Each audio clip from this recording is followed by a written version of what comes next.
Hello বন্ধুরা, আজকে আমি আপনাদেরকে পাইপিং বানাতে শেখাবো। এই দেখেন, এইটা আমি গোল্ডেন কাপড় নিয়ে নিয়েছি। এইদিকে আমার সোজা দিকটা রয়েছে, তাহলে এই দিক দিয়ে আমরা কাটবো না। আমরা তেরছা পট্টি যেরকম গলার কাটা হয় ওই রকমই কাটবো। তাহলে আমরা এই তিরছা ভাগ যে দিকে রয়েছে এই দিক দিয়ে আমরা কাটবো। এই দিক দিয়ে আমি এরকম প্রায় এক থেকে আপনি 1 ইঞ্চিরও বানাতে পারেন, আবার 1.5 ইঞ্চিরও করতে পারেন। 1 থেকে 1.5 ইঞ্চির একটা আমি কেটে নিলাম।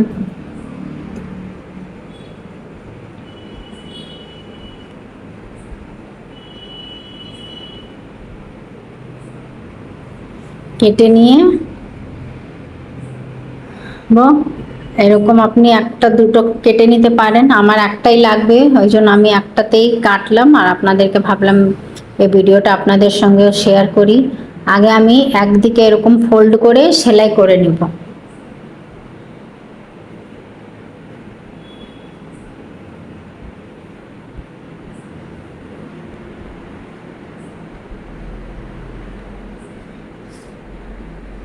একদম ধার দিয়ে ফোল্ডটা করেছি।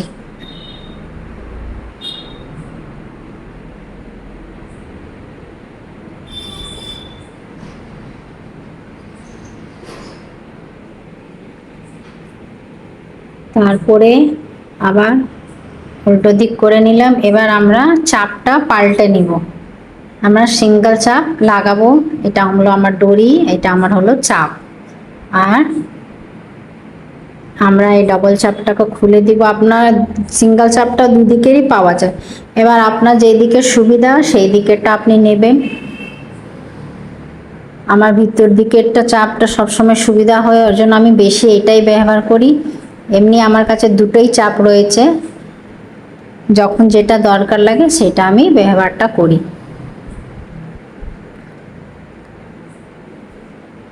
আপনাদেরকে যদি আমার ভিডিওটা ভালো লাগে তো লাইক, সাবস্ক্রাইব, শেয়ার অবশ্যই করবেন। এই দড়িটা নিয়ে নিব, এই যে দেখেন এইরকম করে রাখবো। যেদিকে সেলাইটা আমি দিয়েছি ওই দিকে আমার এই দড়ির পাইপিংটা এরকম রাখবো, সেট করব।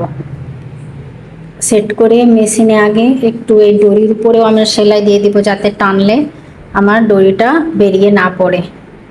সেলাই দিয়ে তারপরে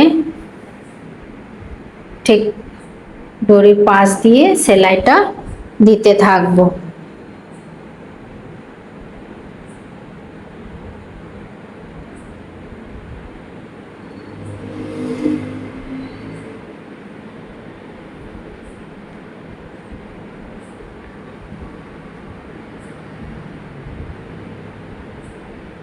এরকম সেলাইটা দিয়ে দিলাম, আমাদের পাইপিং রেডি হয়ে যাবে। এবার আপনি এটাকে ব্লাউজে, চুড়িদারে যেটাতে ইচ্ছা লাগাতে পারেন। দেখেন আমাদের দড়ি কীরকম টাইট হয়ে রেডি হয়ে গেছে।